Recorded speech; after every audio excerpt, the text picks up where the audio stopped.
Que le Seigneur vous bénisse. Que le Seigneur vous bénisse. Amen. Lèvons-nous et donnons des fortes acclamations à notre Seigneur Jésus-Christ. Donnons des fortes acclamations au Seigneur Jésus-Christ. Il mérite les adorations. Il mérite les cris de joie. Amen. Sans plus tarder, nous allons prendre nos Bibles. Dans le psaume 13, nous allons commencer au deuxième verset.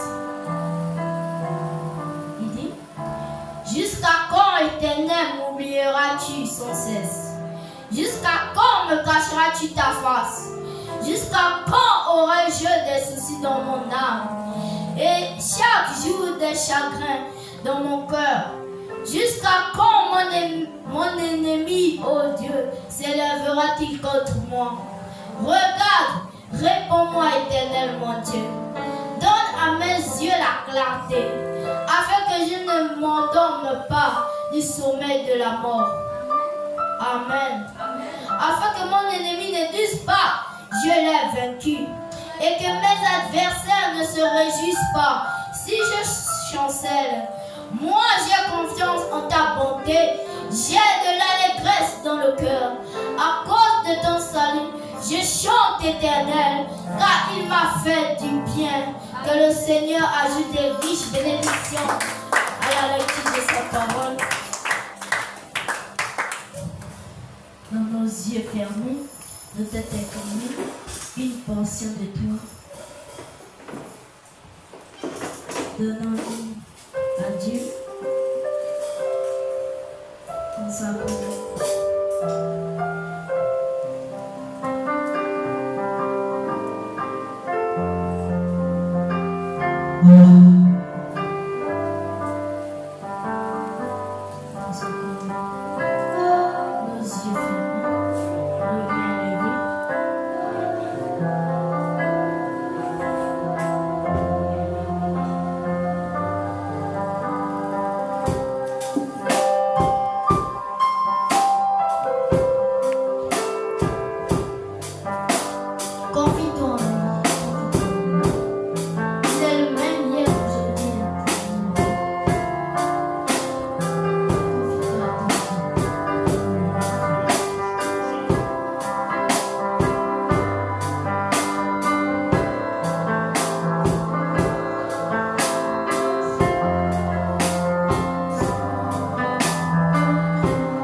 Jean 1, verset 1.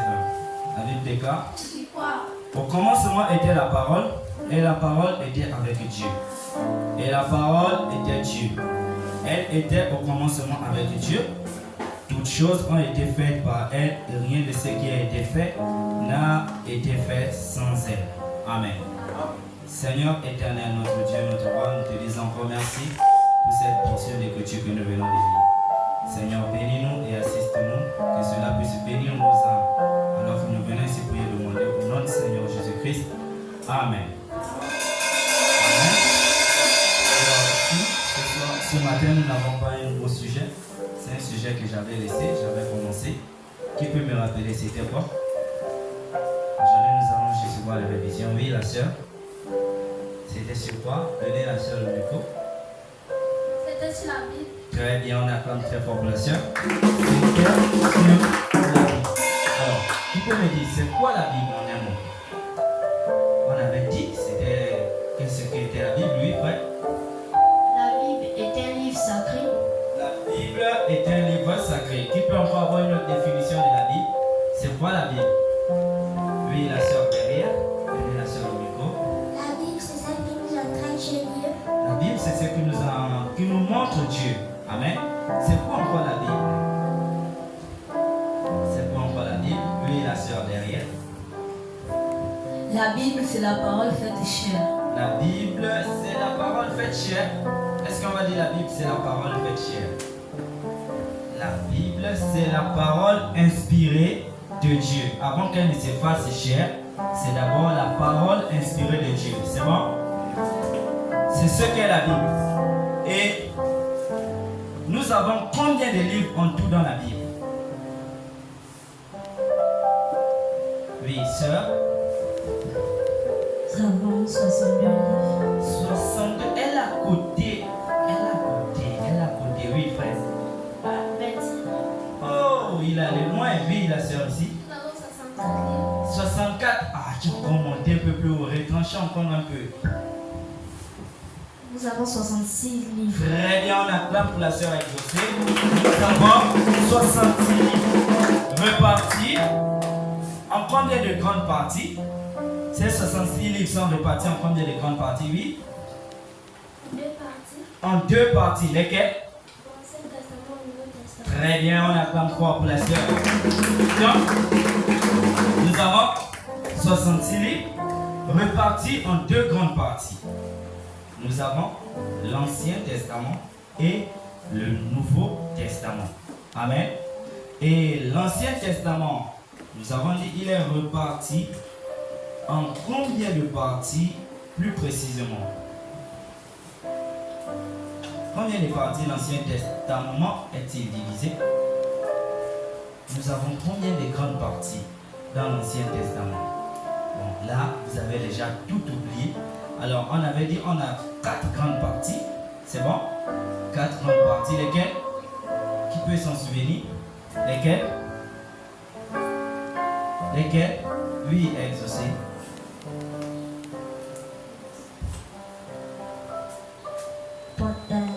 Oui, c'est ça. Vas-y, il n'y a pas de souci, on va t'aider. Le Pentateuque. Pentateuque, Oui, le livre historique, très bien. le livre poétique Très bien. et le livre prophétique. Très bien. Est-ce qu'on peut donner une belle acclamation pour la sœur exaucée? Nous avons 4 grandes parties. Livre Pentateuque, livre historique, les livres poétiques et les livres prophétiques. Alors, le Pentateuque, c'est quoi? Ce sont les livres de la loi. C'est bon? Le Pentateuque sont les livres de la loi. Ce sont les livres où Moïse donne la loi aux enfants d'Israël. Où Dieu, au travers de Moïse, va enseigner sa loi au peuple d'Israël. Alors, ici, les livres historiques. Quand on entend déjà par historique, ce sont des histoires qui nous sont racontées de la Bible. C'est bon?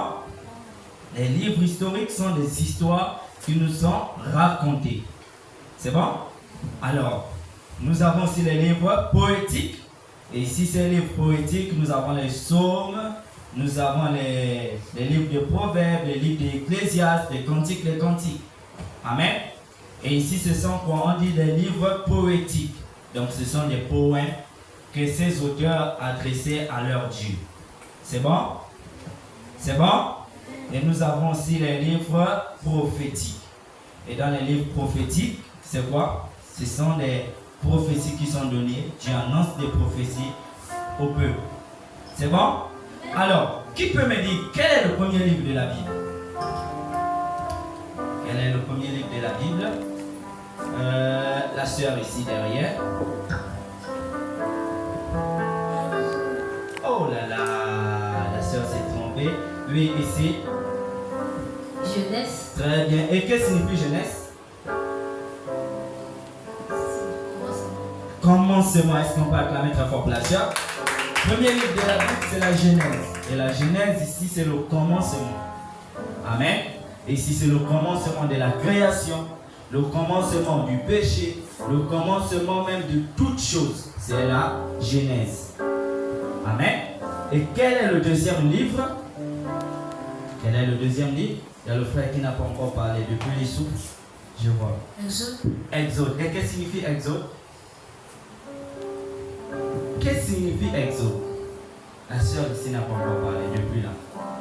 Elle réfléchissait. Elle a déjà la réponse. Donnez. Oui. Qu'est-ce que signifie Exode? Qu'est-ce que signifie Exode? Elle est bloquée. Elle est bloquée. Qui a la réponse? Tu as la réponse?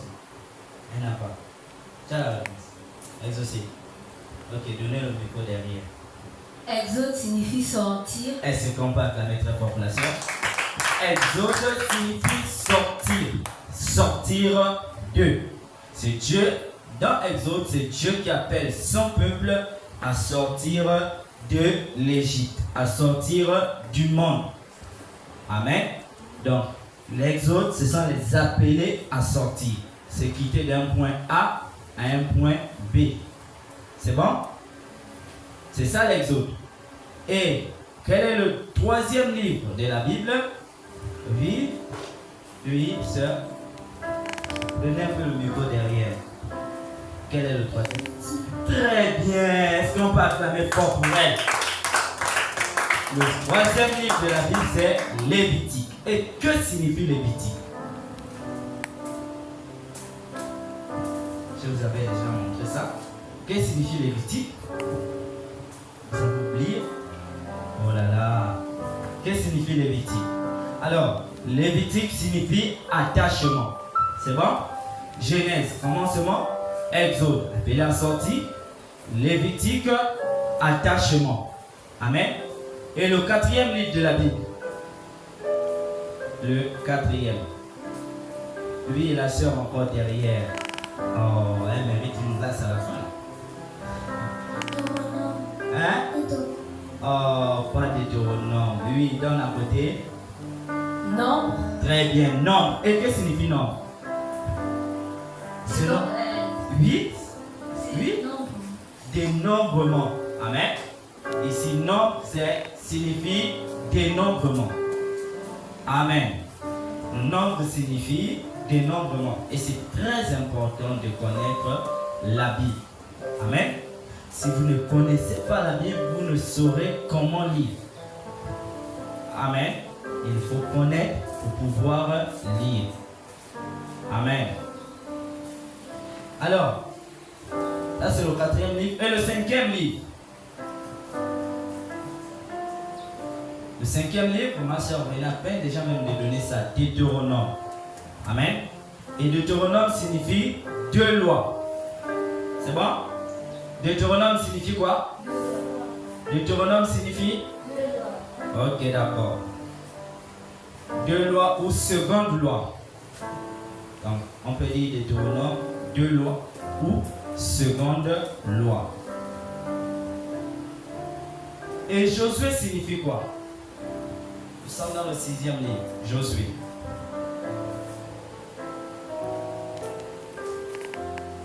Josué signifie quoi? Josué signifie l'Éternel sauve. Amen. L'Éternel sauve. Après, nous avons le livre de Juge. Juge signifie délivrance. C'est bon? Le livre des juges, c'est Dieu qui envoie ses prophètes, ses serviteurs pour délivrer le peuple qui était esclave. Exemple, qui connaît un qui a délivré le peuple d'Israël avec sa force. Il était tellement fort au point où il pouvait même soulever les portails. Il pouvait tuer même des Philistins avec une mâchoire. Oui. Oui. Samson. Oh, très bien, c'était Samson. Amen. Voici le livre de Juges. C'est Dieu qui envoie ces hommes-là pour délivrer. Nous avons eu l'exemple de Samson. Ils étaient nombreux que Dieu envoyait ainsi en Israël pour délivrer le peuple qui était esclave. Amen. Et ainsi de suite, on va voir ces histoires dans la Bible et on va voir l'importance de ces histoires-là. Exemple, si on prend l'histoire de Samson, qu'est-ce qui s'est passé avec Samson? Comment Samson est né? Quel était son objectif? Pourquoi il a chuté? Amen. Amen. Dans ces livres-là, vous allez voir les influences et tout le reste. Voilà pourquoi j'avais prévu parler sur les influences. Amen. On allait voir selon ces Bibles, selon ces versets bibliques, chaque histoire qui se trouve à l'intérieur. Alors, après nous avons le livre de Ruth. Le livre de Ruth, qui signifie amitié. Le livre de Ruth signifie amitié. Amen. Vous êtes avec moi? Le livre de Ruth signifie quoi? Amitié. Signifie quoi? Amitié. D'accord. Après, nous avons le livre de Samuel. Le livre de Samuel ici signifie son nom est Dieu. C'est bon? Son nom est... Ok. Son nom est Dieu. C'est bon? Après, maintenant, qui peut me dire quel est le dernier livre de la Bible? Le dernier livre de la Bible. Oui, frère. Apocalypse. Apocalypse. Et que signifie Apocalypse? Genèse signifie. Là, je vous montre déjà même. Genèse signifie. Le commencement. Alors, si Genèse signifie commencement, Apocalypse, La fin. c'est la fin. Donc le A et le Z. C'est bon? Voici l'importance de la Bible. Alors, un chrétien, un véritable chrétien, il doit lire chaque jour au maximum même 3 ou 4 versets de la Bible. C'est bon? Pour un chrétien, on a dit, la Bible c'est quoi? La parole inspirée de Dieu. Alors, quand tu lis la Bible, comme c'est une parole inspirée de Dieu, cette parole que tu lis doit se faire chair. Amen. Cette parole que tu lis doit se faire chair. Et quand on parle de la parole faite chair, c'est quoi? C'est que ce qu'on lit dans la Bible, on retrouve ça dans ta vie. C'est bon? Ce que je lis dans la Bible, ce que je vois écrit dans la Bible, quand on me regarde, quand on me voit, quand on voit mon comportement, quand on voit mon caractère, on voit cette parole écrite dans la Bible là, en moi. C'est bon? Et c'est cette parole-là, nous l'avons lu, c'est cette parole qui a créé toutes choses. C'est cette parole-là qui était au commencement. C'est cette parole-là qui était même dans la pensée de Dieu qui s'est rendue manifeste sous forme de la Bible. C'est bon? Est-ce que vous comprenez? C'est cette parole-là qui était dans la pensée de Dieu qui s'est rendue manifeste sous forme des écrits. C'est bon? Et quand je lis cette parole, c'est pas comme si je lisais un roman. C'est pas comme si je lisais un livre d'histoire, un livre de mathématiques, un livre de français. Non. Ici, quand je lis cette parole-là, Au lieu que ça soit la pensée d'un homme, ici je lis directement la pensée de Dieu. Amen. Et comme je lis la pensée de Dieu, cette parole-là, qu'est-ce qu'elle fait? Elle se fait maintenant chair en moi. Amen. C'est dans la Bible, il est dit, nous devons prier à tout moment, à tout lieu. Alors, quand on me regarde, comme c'est une parole écrite et inspirée de Dieu, quand on me regarde, on voit la manifestation de cette écriture dans ma vie. Amen. Est-ce que vous comprenez ce que la parole fait chair? Vous comprenez? C'est cette parole. Voilà pourquoi il est important pour un chrétien, pour une chrétienne, de lire la parole. Voilà le but pour lequel je vous parle sur la Bible. Amen. Tu ne peux pas être un chrétien ou une chrétienne si tu n'as pas au maximum même une petite Bible. Quelle Bible ici? Dites la vérité. Pas les Bibles des parents. Ta propre Bible. Pas la Bible que tu vas prendre, c'est pour ton papa ou maman. Tu prends ta propre Bible qui est à toi, que tu peux lire chaque jour dans la chambre, à l'école. On a combien de versets? Pourquoi si tu as la Bible Péniel? Tu as la Bible. L'exorcisme, c'est vrai. Péniel a la Bible. Hein? Donc, regarde. À peine combien? 1, 2, 3, 4, 5, 6. Voilà. Donc, chaque chrétien, un élève de l'école de dimanche doit avoir au moins sa Bible. Pourquoi? Elle est très importante. Amen. Pour prier, il faut connaître tes promesses. Il faut connaître ce qui est écrit dans la Bible. Amen. C'est en fonction de ce qui est écrit dans la Bible que je peux faire ma prière. Amen. Si je ne lis pas, je ne connais pas quelles sont les promesses rattachées à la maladie. Pour quelqu'un qui lit la Bible, quand il lit, il va comprendre, ah, par ces maîtres sûrs, j'ai été guéri. Alors, quand je suis malade, je viens. Ah Seigneur, tu as dit dans ta parole, tu as dit dans quel verset, que c'est par tes maîtres sûrs que nous avons été guéris. Alors Seigneur, guéris-moi. Tu as encore dit dans ta parole, si quelqu'un parmi vous est-il malade, qu'il aille voir les anciens. Les anciens, loignons lui et prieront pour lui et il serait guéri. Seigneur, en vertu de cela, guéris-moi.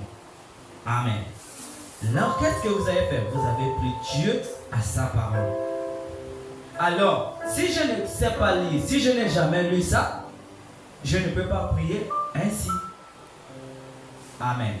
Voilà pourquoi beaucoup ont des difficultés à prier. Pourquoi? Parce qu'ils ne lisent pas.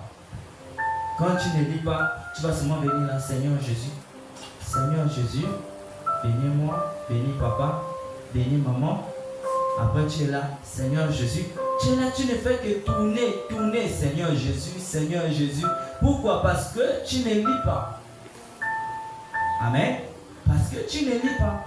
Or, si tu lis, quand tu pries, vous allez remarquer ce que tu as lu revient dans ta pensée. Amen. En fonction de ton problème, ce que tu as lu revient dans ta pensée. Amen. Voilà pourquoi on dit ça devient une parole faite chair. Quand tu pries, si tu es captif, si tu as un grand problème qui vraiment te dérange, vous allez voir une écriture remonter. Seigneur, tu as dit, mille à ma gauche, mille à ma droite, je ne serai pas à terre. Alors Seigneur, voici que je suis là pour ce problème. Délivre-moi. Amen. Tu as dit dans ta parole, vous m'invoquerez et je vous répondrai. Alors maintenant que je t'invoque dans ma détresse, viens à mon secours. Amen. Ça c'est parce que j'ai lu. Mais si je n'ai pas lu, est-ce que je vais pouvoir dire ça à Dieu? Hein? Je ne peux pas dire ça à Dieu. Amen. Pourquoi? Parce que je n'ai pas lu. Voilà pourquoi beaucoup ont des difficultés à prier. Beaucoup ne peuvent même pas faire 30 minutes dans la prière parce qu'ils ne lisent pas. Amen. Avant de pouvoir beaucoup prier, il faut beaucoup Il faut beaucoup.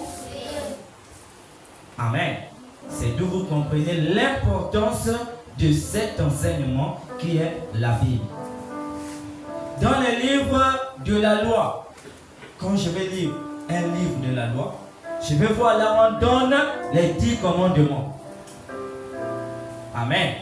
Tu dois honorer ton père, tu dois honorer ta mère, tu ne dois pas voler, tu ne dois pas faire tout ceci, faire cela, faire cela. Amen. Quand je lis ça, quand je fais la chose là qui a été défendue par la Bible, quand j'ai compris ça, je vais venir à Seigneur. Dans ta parole, tu as dit, un enfant doit honorer son père et sa mère. Mais moi, je n'ai pas honoré mon père et ma mère. Seigneur, pardonne-moi. Tu as dit, revenez à moi et je reviendrai à vous. Voici ce que j'ai lu, Seigneur. Ça m'a touché. Vraiment, pardonne-moi. Amen. C'est pas ce que j'ai lu. Si je n'ai pas lu, je ne peux pas savoir. Voilà pourquoi la Bible dit, mon peuple meurt par manque de connaissance. Par manque de connaissance. Par manque de... Oh, l'autre dit puissance. Par manque de connaissance. Mon peuple périt par manque de connaissance. La connaissance de quoi? La connaissance de la parole. Amen. Chaque frère, chaque fils, chaque enfant de l'école de dimanche doit avoir une connaissance de la parole. De ce que dit la parole. Amen. De ce que dit la parole. Pourquoi nous devons avoir cette connaissance? Parce que aujourd'hui, le diable devient tellement rusé, tellement malin. Amen. Vous savez pourquoi Ève était tombée? Hein? Parce qu'elle n'avait pas la connaissance de la parole. Amen. Voilà pourquoi le diable a pu tromper Ève. C'est parce que quoi? Ève n'avait pas la connaissance de la parole. Ève ne connaissait pas ce qui était dit vraiment dans la parole. Alors, quand le serpent vient, le serpent a eu la facilité de tromper Ève. Or, si Ève avait la connaissance de la parole, Ève n'allait pas tomber dans le piège du diable. Amen. Alors, si toi aussi, en tant que sœur, en tant que frère, tu n'as pas la connaissance de la parole là, facilement le diable peut te tromper. Amen. Vous allez voir un homme qui va venir. Oh non, oh ma fille, tu es belle, hein? Est-ce que tu peux m'avoir ton numéro? Oui, il n'y a pas de souci. Est-ce qu'on peut se voir le soir? Là, mes parents me surveillent trop, hein? Bon, Chapon. Oh, je suis dans le lycée évangélique. Ok, d'accord. Mais tu finis les cours à quelle heure? Bon, je termine toujours à 14h, mais après les cours, tu peux passer à la maison. Alors, papa, maman, demain, j'ai devoir jusqu'à 15h. C'est là que beaucoup profitent d'aller. Amen. C'est là que beaucoup profitent. Ils partent à l'école, après les cours, au lieu d'entrer à la maison, aller de tout. Ils sont partis. À cause de quoi? Manque de connaissance. Pourquoi? Si tu as lu la Bible et que tu lis l'histoire de Dina, c'est une histoire qui est dans la Bible. Dina avait perdu sa virginité. Et quand Dina perd cette virginité, ses frères étaient en colère. Pourquoi? En Israël, c'était quelque chose de sacré. Quelque chose de très, très important et capital. Alors, quand quelqu'un, une fille de la maison, perdait cela, elle déshonorait toute la famille. Alors, ses frères étaient fâchés et cela coûtait à ces hommes-là leur vie. Amen. Alors, si je ne lis pas ça, je ne peux pas savoir. Amen. Il faudrait que je lise pour connaître. Quand je vois les hommes arriver, comme elle, je me tiens debout. La connaissance commence à monter. Le diable est tellement rusé. Le diable est tellement rusé. Quand je regarde, ah, papa, je ne suis pas disponible. Oublie ça. Si c'est mon numéro, je ne veux pas. Amen. Pourquoi? que j'ai eu la connaissance de la parole. Une personne qui n'a pas la connaissance de la parole, c'est une personne qu'à tout moment on prend la boum, on balance, on prend là encore boum, on balance, on prend. Donc, si je viens, je vous dis, Branham et Dieu, vous tous, Amen. Vous voyez? Parce que vous n'avez pas la connaissance. Si vous avez la connaissance, si je viens là tout de suite à la chair, Branham et Dieu, dites Amen. Vous tous, vous allez me regarder que faux. Mais lui, nous raconte même quoi. Nous, on a déjà lu dans la Bible qu'il n'y a qu'un seul Dieu. Et son nom, c'est le Seigneur Jésus-Christ. Quand tu viens nous dire Branham et Dieu, c'est écrit où dans la Bible? Pourquoi? Vous avez la connaissance. Et cette connaissance, vous l'avez eue où? En lisant cette parole-là. En lisant la Bible. Et quand vous avez lu la Bible, cette parole-là devient quoi? Chair. Elle vous apporte la connaissance, le surplus. Alors quand tu marches, même à l'école, on te dit, le prof arrive, pour certains vous allez arriver un peu plus devant, le prof vous dit Dieu n'existe pas. Voilà pourquoi beaucoup des enfants, quand ils sont arrivés un peu plus devant dans les études, comme ils n'ont pas la connaissance de la parole, quand ils arrivent, on leur dit Dieu n'existe pas. Ce sont des histoires. Alors vous allez remarquer ces derniers ne viennent plus à l'église. Pourquoi? Parce qu'ils n'ont pas eu la connaissance de la parole. Et là, facilement le diable vous détourne. Détourne votre foi chrétienne. Parce que quoi? Vous n'avez pas cette connaissance. Voilà pourquoi c'est très important de connaître la Bible. Si je ne connais pas lire, on a nos Bibles qui existent aujourd'hui, des Bibles audio. Chaque jour, je prends, pour ceux qui ont des téléphones Android, au lieu d'aller regarder les films, les séries télévisées, là-dessus, tu prends ton temps, tu écoutes la Bible. Tu as tes écouteurs, tu mets, tu écoutes le verset du Dieu qui passe. Là où ça te touche, je m'arrête, je coche là-dessus. Ça fait quoi? La connaissance ne cesse d'augmenter. Amen. Si tu ne lis pas la Bible et que tu viens prendre la brochure, là où frère Branham prêche sur les 7 sceaux, tu ne vas rien comprendre. Tu vas seulement dormir là-dessus. Pourquoi? Parce que là, tu ne comprends même rien. Parce qu'avant de comprendre ce qui est écrit dans les brochures, tu dois comprendre la Bible. Parce que les brochures, c'est la Bible expliquée. Amen. Ce qui est dit dans les brochures, c'est ce qui est dit ici dans cette Bible. Le message qu'on nous prêche, c'est cette Bible rendue encore plus claire. Amen. Amen. Est-ce que vous comprenez ce que j'ai dit? Donc, pour une véritable chrétienne, pour un véritable chrétien, un enfant de l'école le dimanche, il doit avoir toujours sa Bible avec lui. Voilà pourquoi je suis étonné, les enfants viennent à l'église, vous n'avez même pas la Bible, les Bibles sont à la maison. Est-ce que vous avez déjà vu un chasseur? Il part à la chasse, il prend son fusil, il laisse à la maison. Vous avez déjà vu ça? Hein? Vous avez déjà vu ça? Un chasseur, il part à la chasse, il prend et le fusil, et les cartouches, il laisse à la maison. Vous êtes sûr qu'il part à la chasse? Non, il part en balade. Un véritable chasseur, lorsqu'il part, il prend son fusil, c'est là. Il prend les cartouches, c'est là. Alors, quand il voit l'animal arriver, alors, il charge, il tire. C'est bon? C'est comme ça que moi je partais à l'école. Je prends mon sac, je mets les cahiers, je mets mes livres, je prends ma Bible, je mets dedans. Quand j'arrive à l'école, je m'assois. Quand le prof commence, oh, Jésus n'est pas Dieu. Oh, alors, monsieur, vous dites Jésus n'est pas Dieu? Ou Dieu n'existe pas? Vous êtes sûr que Dieu n'existe pas?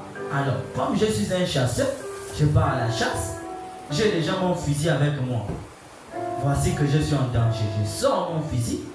Monsieur, lisons dans tel verset. La Bible dit quoi? Au commencement était la parole. La parole était Dieu. Et la parole était avec Dieu. Et toute chose qui existe a été faite par elle. Bon, si vous existez, montrez-moi comment vous avez fait pour exister. moi je sais que j'existe par Dieu. C'est Dieu qui a fait en sorte que je puisse arriver à l'existence. Bon, vous allez faire comment pour exister. Voici mes origines. Alors, les vôtres, c'est lesquelles? Ah, prof, bloqué. Donc, la doctrine, ce qu'il devait me faire croire, il ne peut plus me faire croire parce que quoi? Je suis déjà armé. J'ai déjà chargé mon fusil. Et mon fusil, c'est quoi? La Bible. Amen. Mon fusil, c'est quoi? La Bible. Alors, quand vous avez ça, le diable ne peut pas vous tromper. Si vous lisez, le diable ne peut pas vous tromper. On vient là, quelqu'un vient là, il vous dit, bon, sœur exaucée, aujourd'hui c'est toi qui vas nous apporter la parole. Alors la sœur exaucée va mettre son pantalon, slimé, elle met les talons, allez. C'est la sœur exaucée qui arrive à la chair. Alors le frère est en train de chanter, on fait appel à la parole, vous tous, wouh, la sœur exaucée monte à la chair. Allez, elle commence à prêcher, dites amen, dites amen. Vous aussi là-bas, amen, amen. Pourquoi? Il n'y a pas la connaissance. Si tu as la connaissance, tu vas dire, non, ce que le frère va nous faire, ce n'est pas la parole. La Bible a dit qu'on ne permet pas à la femme de prendre autorité devant les hommes. Mais comment il veut laisser la sœur exaucée monter à la chair pour nous apporter la parole? Non, non, non, non. Ça, c'est pas la parole. Ça, c'est le diable qui est en train d'entrer dans l'église. Vous voyez? Et vous allez venir, ah, frère, mais ce que tu veux faire là, est-ce que c'est la parole? Regarde ce que la Bible dit. Que je ne permets pas à la femme d'enseigner ni de prendre de l'autorité sur l'homme. Vous voyez? Parce que quoi, vous avez eu la connaissance. Et cette connaissance provient d'où? De la Bible que vous venez de lire. Elle ne provient pas d'ailleurs. Elle ne vient pas de vous. Non, c'est la Bible. Amen. Un jour vous allez partir certainement en vacances. Vous arrivez en vacances. Alors, maman ou yaya ou tonton va vous dire, bon, écoutez, dimanche on part à l'église. Vous arrivez à l'église, c'est maman pasteur qui a la chair. Comme vous-même vous allez regarder. Est-ce que vous allez encore rester là? Non. Vous arrivez à la maison, ah tonton, moi je n'ai pas appris là-bas. Oh, tu n'es pas appris là-bas, pourquoi? La Bible dit que je ne permets pas à la femme d'enseigner. Et là où il y a une femme qui enseigne, moi je ne suis pas le bienvenu. Alors je prends mes claques, allez, et on. C'est quoi? La connaissance. Et cette connaissance-là ne vient pas comme ça. Ça vient de cette Bible. Voilà pourquoi vous devez vous battre à avoir, ce ne reste même le Nouveau Testament. Et par jour, lire ce ne reste 2 à 3 versets. Je lis, si je ne comprends pas, je relis. Si je ne comprends pas, je relis. Au fur et à mesure que vous faites ça, par jour que vous lisez comme ça, là, par jour. Moi, quand j'avais ma Bible là, pour regarder d'ici, de la première page à la dernière page, j'ai griffonné. Alors quand j'arrive à l'école, ah, si c'est le débat, comment je prends la Bible là? Oh non, la femme porte les pantalons, hein? La femme porte les pantalons. Ok, d'accord. On va examiner la Bible. Allons-y dans Deutéronome. Que dit Deutéronome? Je ne permets pas à la femme de porter des vêtements d'homme. Alors, le pantalon, c'est quoi? Que la femme s'habille avec modestie. Modestie, c'est quoi? Alors, les autres sont là, coincés. Pourquoi? Parce que j'ai lu. Et si toi aujourd'hui on vient te dire, Jésus n'a jamais interdit le vin, faut boire. Jésus n'a pas interdit le vin, buvez. Alors, qui parmi vous va se lever pour dire c'est faux? Jésus a interdit le vin. Il a dit ça dans tel livre, dans tel verset, dans tel verset. Beaucoup là vont être perdus. Je vais venir, je vais vous dire, bon, si Jésus a interdit le vin, lui-même, il a changé l'eau en vin et ils ont bu. Alors, s'il a interdit le vin, pourquoi lui-même il a bu le vin? Vous êtes déjà là, vous n'avez pas la connaissance, vous êtes déjà buté. Ah, On dirait que ce qu'il dit là, c'est vrai. Hein? Ah. Donc, c'est qu'on peut aussi aller boire déjà le vin. Vous voyez? Est-ce que vous comprenez? Or, si vous avez lu la parole, si vous avez lu la Bible, vous allez comprendre que ce que le frère Van veut nous dire là, hein, c'est faux. Parce que dans tel verset, il a été dit, il a été dit, il a été dit. Vous voyez? Vous voyez l'importance de la Bible? Voici un peu en résumé ce que je pouvais vous dire sur la Bible et sur son importance. La Bible est d'une importance très capitale. Très capitale. Amen. Si vous suivez, pour ceux qui ont suivi les films d'avant, vous savez, les gens quand ils dormaient, ils ont leur Bible au chevet de la tête. Amen. Pourquoi? Parce que cela protégeait. Leur protégeait. Le diable avant, aujourd'hui n'a plus peur de la Bible. Aujourd'hui il a peur de la Bible qui est faite chère. Si tu prends seulement la Bible là, tu laisses comme ça là, tu n'aurais pas peur. Prends la Bible là, mets ça dans ton cœur. Amen. Quand il regarde tout ce qui est écrit dans la Bible, il voit ça dans ta vie là, le diable a peur de toi. Amen. Le diable sait qu'il ne peut pas s'approcher de toi parce que tu as une connaissance de la Bible. Et ce qui est dit dans la Bible, tu vis ça correctement. Amen. Alors que le Seigneur vous bénisse. Alors qui me promet qu'à partir d'aujourd'hui là, il va commencer à lire? Qui? Je vais surveiller. Amen. Je vais surveiller. Alors, par jour, on va faire un exercice. Par jour, on va commencer de la Genèse. On va aborder le livre de la Genèse. Alors, chaque fois qu'on va se retrouver ici, je vais désigner une personne. Toi, tu as lu quel verset? Tu me dis, bon, j'ai lu le livre de Genèse 1. Ok, que dit Genèse 1? Tu nous fais un petit résumé. Exaucé, tu as lu quel livre? Oh, moi j'ai lu de Genèse 1 à Genèse 3. Ok, que dit Genèse 3? C'est ce qu'on va faire à partir d'aujourd'hui. C'est bon? Même un culte de mercredi, je viens. Shalom, sœur. Oh, aujourd'hui c'était mercredi. Tu as lu quel livre? Tu me dis, j'ai lu de Genèse 1 à Genèse 5. Ok. Que dit Genèse 5? Tu me dis, Genèse 5 dit ça, dit ça, dit ça. C'est bon? Et vous allez voir, au fur et à mesure que vous lisez, plus personne ne pourrait vous tromper. Parce que vous-même, vous avez la connaissance. Amen? Est-ce que vous aimez ça? Vous voulez avoir la connaissance, non? Alors que le Seigneur vous bénisse. Mercredi prochain, nous allons, la semaine prochaine, à la 22, nous allons parler sur les influences. Sur les influences. Alors, allez-y réfléchir. C'est quoi l'influence? Amen.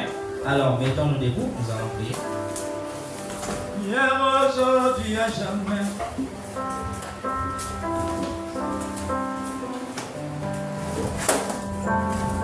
Changer. Alléluia. Hier, aujourd'hui, à jamais. Alléluia.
Seigneur, Seigneur Dieu, prends l'essentiel qui était dit, place cela dans leur cœur et que cela devienne une vie pour nous, Seigneur.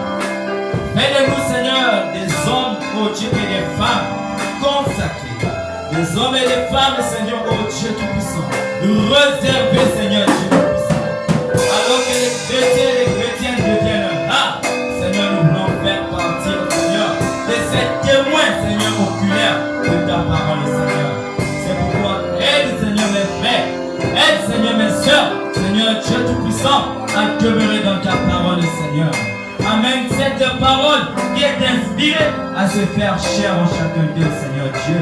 De telle sorte que quand le diable leur verra, qu'il puisse te voir au travers d'eux, Seigneur Dieu. Que ta vie, Seigneur, puisse se refléter en chacun d'eux, Seigneur. Que le diable puisse enlever ses influences sur eux, Seigneur Dieu Tout-Puissant. Que, Seigneur Dieu, tout ce que le diable pouvait exercer sur eux, Seigneur, que cela soit chassé au nom de Jésus-Christ. Qu'ils soient gardés et préservés par toi. Que toi, le Dieu de notre pasteur Brice, tu deviennes leur Dieu en tout et pour toutes choses. Sois béni, sois élevé, sois acclamé, Seigneur notre Dieu. Bénis notre bénis la réunion, Seigneur, qui va commencer tout à l'heure, alors que nous venons ainsi pour le demander. Amen, amen, amen. Amen. Que le Seigneur nous bénisse. Je vais appeler le chanteur pour chanter pour la sortie. Que le Seigneur vous bénisse. Lèvons-nous, nous allons chanter pour sortir. Un petit constat qu'on j'ai remarqué. Et quand vous venez à l'église, vous ne priez pas quand vous rentrez, vous vous asseyez sans prier. Et le moniteur, Papa Roselin, il avait prêché de la prière ici. Et il a dit, quand nous venons à l'église, la première chose c'est la prière. Alors prions d'abord qu'on s'assoit sur ces chaises-là. Amen. Que le Seigneur vous bénisse. Alors nous allons sortir loin des vanités.